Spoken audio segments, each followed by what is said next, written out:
This is a very interesting week at Jam. Both Erdfa and Danny are out, which means we're taking over the podcast. I'm here with Ivanha. We're going to talk everything content, everything community, everything that we think about every day. Let's talk about like the work currently in progress, like what we're thinking about this week, this month, today at Jam. We just had an interesting sync this morning, and it was about sort of our approach to both YouTube and short form videos. And let's pick up from there.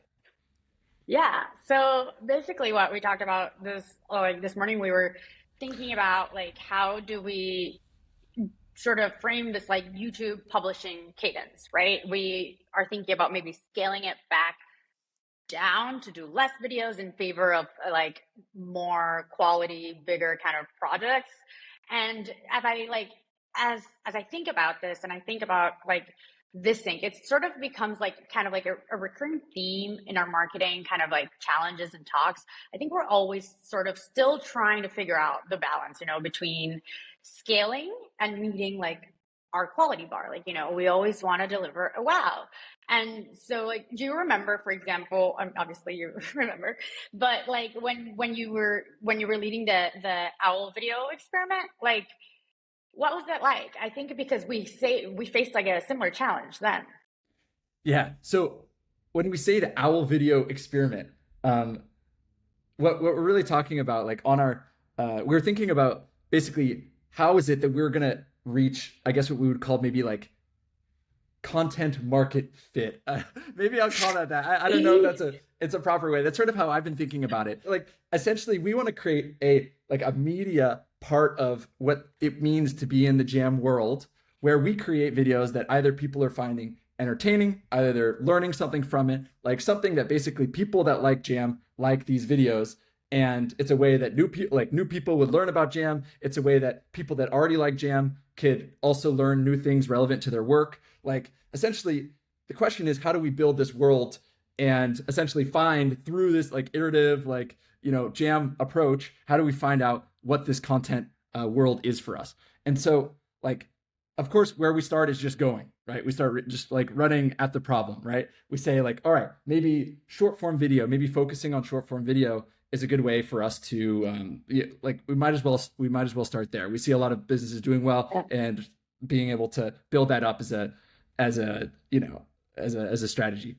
And I think for us, like as we look back at my first months on the job, like there was one video that stuck out as the one that was actually performing or had more reach than others, which was this video about one of Twilio's values, which is it basically draw the owl, or draw the effing owl, as basically one of their core values of basically don't overthink problems. You just need to, like, how do you draw an owl? Step one, draw the circle. Step two, you just draw an owl. You just do it. It's like iterative. Yeah. And so anyways, this video, like about a startup, sharing some sort of interesting or compelling story about a startup, did well. And so the hypothesis then was like, all right, let's double down and let's do a whole bunch of videos like these. What if we could do an owl video every day? And so instead of doing videos about Jam features or me doing like Jam on different websites, or me doing whatever else I could be doing, the hypothesis was, all right, let's just do a whole bunch of these like sort of inspiring or compelling startup stories. And so after doing that for a month and like continuing to go with these, we saw like a variable, like some videos did better than others did less. And it's only recently, and since we've started the podcast, that we sort of had this shift in our approach, or essentially asking, what if we lean more into this like building Jam? Like, what if we lean more into our experience building a company rather than these little sort of more journalistic maybe tidbits about other companies? And so that was like a recent shift that we made, something that we're still in the process of experimenting and figuring out. So yeah. I think I love this example as like a general way to think about kind of like how startups, or at least Jam, and I think most startups really formulate strategy and their playbooks like in this way. You're not usually like thinking about it like, this is the strategy that we're going to do and this is the 1 year roadmap. That's not usually how it works, right? Most of the time it's like, okay, we did this one video, we loved it, a lot of people did, so let's try doing more. And then that ends up becoming a 1 month project. And out of that 1 month project, you notice, okay, we learned this and that. And then eventually, like 6 months down the line, you have something that we can call a strategy and a playbook and metrics and all that stuff. But that's not, it doesn't really start out that way, right? It usually comes from just stuff that you're trying and doing without so much like thinking. I mean, I don't want to say like, I mean, we're thinking, but you know what I mean? Yeah. To speak to that a bit more, I'm curious if there are any like early experiments that you did. Like we started on the same day, right? Like so we have Yeah. this similar like uh 0 to 1 type of experience. We're like now 8 or 9 months into both of our time at Jam. Like what are experiments that you've tried early on that like really changed the course of how we're doing things today? Maybe that's another good example beyond just the owl experiment. I think that when I first walked into Jam, I walked in with like a lot of ideas about how marketing should be and how we should do things. And remember, you set up like this notion, and I was like, this is our marketing hub, and this and that, and this is the metrics review, and all these things that like they didn't really work for us at all. Like it just didn't make sense with the way that we work and with the way that like and for our team size and so I feel like the what I've learned like a lot along the way is to sort of get more comfortable with like a blank canvas and see where things take you, right? So for example, like this month we're launching 4 integrations, so it's like 1 integration every week. And so I think this could be which is crazy. Like, okay, it's crazy, I but need. it's fun. I feel like I And need a shirt that says "comfortable with the blank canvas." yeah, That's what I need. yeah, seriously. Like, the more comfortable you get with it, it's like then you can actually like allow yourself to then be able to really like spot these like awesome opportunities, like where to double down and also like be critical with yourself and be like, okay, we did this, didn't work, no big deal, throw it out, because you didn't spend all this time in like this, you know deck with the strategy and approvals and that. Nah, you just did it, didn't work, bye, next. And so I think I love that way of working. And I think it's honestly the best way to actually get close to what seems like a long-term plan if you go little by little, iterating. And so why I think that the 4 weeks, 4 integrations is kind of a good example is because we're launching 1 integration every week, and we are doing like sort of a different kind of launch process that we've ever done before. The cool thing about it is that week by week, I learn, and then the next week, I get to try what I learned. And the next week, and so it's like the fastest I've ever learned anything, like really, because the weekly kind of weekly, this is what happened, what are we doing this week, this is what happened, of like the same kind of thing, right? We're launching integration. So I think, yeah, that would be a good example of like experimenting.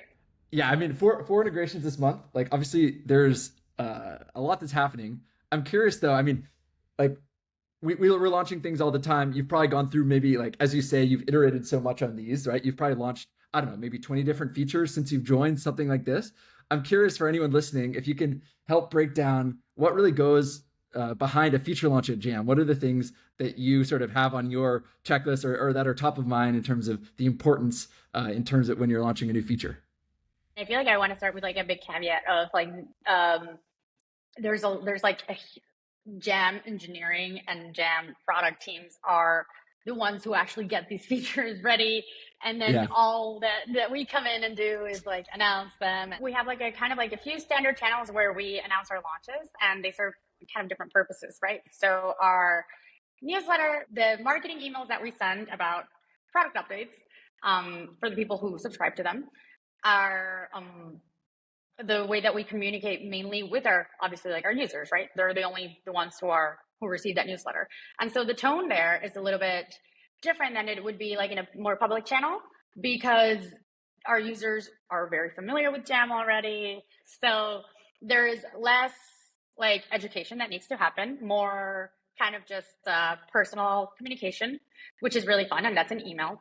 And then we have like a little bit of a different take when it comes to social and other kind of public channels. When we do, for example, we might do an influencer partnership to announce the launch. And like all of those channels have a different tone because not everybody who's going to come across it knows what Jam even is. So it's a lot of trying to convey what Jam is and the feature at the same time in as little words as possible in the most exciting way possible. And Yeah. that's yeah, I maybe wouldn't have um imagined, or I wouldn't have thought as I wouldn't have been able to see as clearly just how every single channel like has a very specific purpose. Like you'd imagine maybe there'd be messaging for the same feature that you'd be like, oh, let's just do it the same. Let's, so it's aligned. Let's make it the same across, the email to users to Yeah. social to whatever. But of course, no, you're saying that actually these audiences are very different. So every, the core feature is the same, obviously, but it's tailored based on how familiar they are with the product, whether it's like primarily, if it's a primarily developer audience on Reddit, for example, or otherwise. Yeah. Yeah. I would say like LinkedIn and Twitter are probably like a middle ground between our user emails and like a Reddit post, right? Because we do have like a lot of like our community follows us on Twitter and and on LinkedIn, and they'll like when we announce a new feature, they'll comment, they'll be excited, they'll ask. So like you have to sort of, but you also, I mean, as a marketer, like I want to also leverage that channel as a way to grow Jam. So I need to think about like, okay, how do I address this in a way that like our users are going to be excited and happy and feel, like we're talking to them, but also attract people that have never heard about Jam before. And that's kind of the challenge, I think, with social. But I'm curious, Ian, like from your perspective, because you're also launching a ton of features. You've launched the same amount of features I have on all of our video channels. What's that like? What's that strategy like? Ooh. Well, I mean, I really love a good feature launch video, right? Yeah, you do. I learned Yeah, you I do. learned I learned the phrase sizzle reel for what they call it at Spotify for when you launch a new feature, and then it's like boom boom crash boom boom crash, and then it's like has the phone going everywhere, and it has the text, and it says like automate your whole life, and then it has like all this stuff. Um and so I guess like people do it, like so many people are successful in different ways about how they launch features. Like I like about how we launch features, or what I try to do is like have our team come across with the features that we're launching, and like it to be like for you to have a sense of our culture when you see one of our videos. Like we don't take ourselves too seriously. We're like Yeah, okay, like laughing at ourselves. And like I think back to like the blur tool yeah. announcement was really funny. Like essentially what this was is like, me with my face blurred I in the loved that video. like essentially like launching you can blur sensitive information in your bug reports. But let me apply this blur tool to like my face in the video. And that was a good example for me of just like yeah, just like it was really fun to make that video. And it gets like we all know what a blur tool is, right? We can understand why it'd be important, but the point of that video was more so to make a joke about it. And so I think that's a fun part of what like yeah, a fun part of what I get to do with these videos is like have fun with it and to make it like less serious.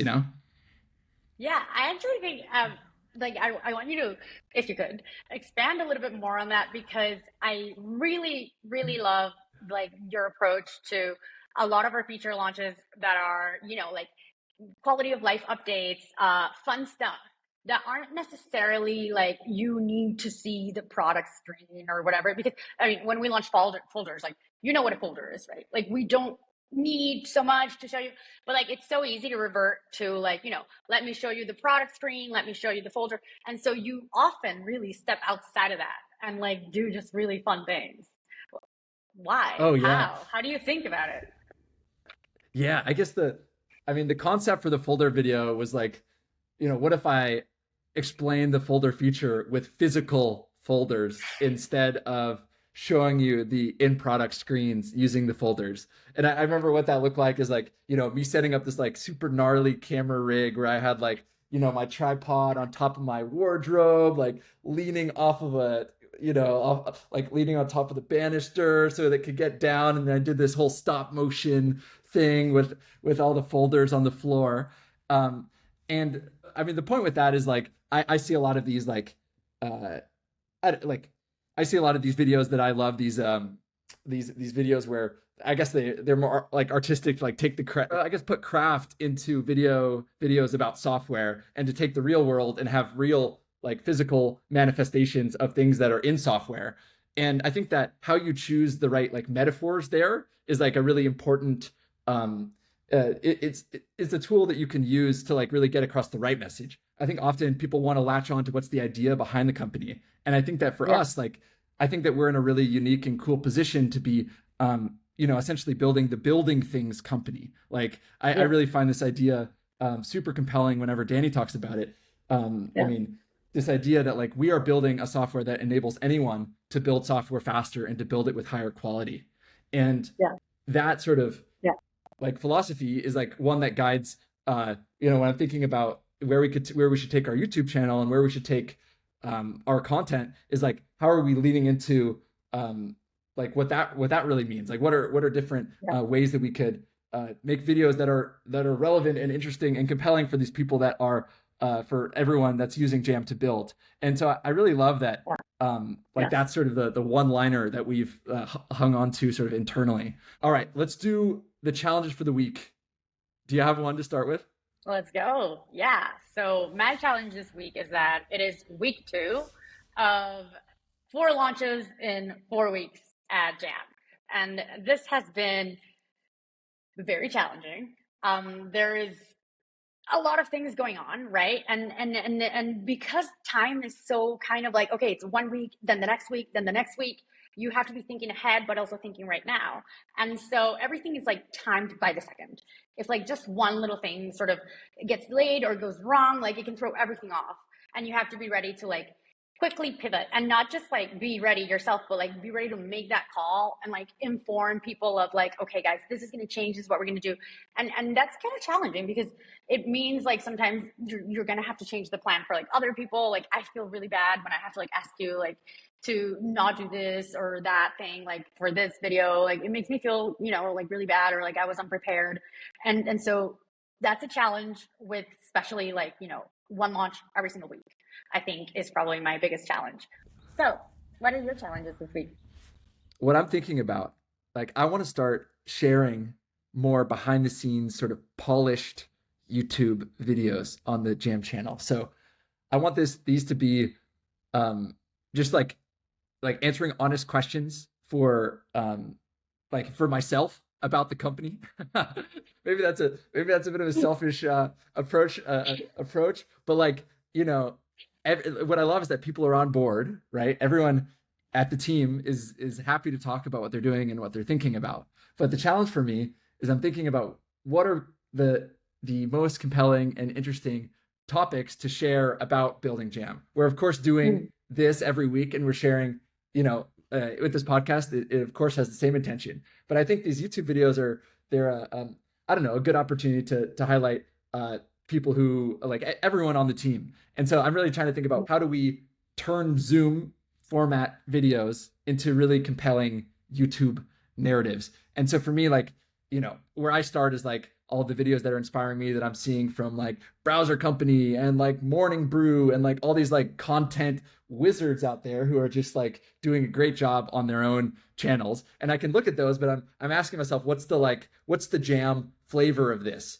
I would love for us to Yeah. talk more about the building things philosophy and sort of a little bit, what we talked about earlier with the philosophy that we have around the product. But I also just want it to be also like practically useful. So that this idea, I don't know, in my mind I have this balance between, do we want to go down the more Right. motivational like polished video essay type vibe, or more Yeah. internal behind the scenes. Let's have a turn the laptop moment. Let's have a concrete I'm going to show you how we built this, right? um Yeah. and so Why don't we that's ask the where people? right, Yo, yeah, I you know, guys right? if listening? only if only there was someone who had a good answer to this question. I mean, yeah, I mean, maybe when I say explicitly, I'd ask like if any companies that you really admire have shared a particular video in the last week that you found super compelling, that you're like, wow, like this was great. I would love to hear what that video was and what company shared it, and that would be really helpful. So that would be, if there was any ask, that would be my ask. All right. See you guys next week. See you guys later. Boom. Oh, look. That's awesome. Bye, everyone.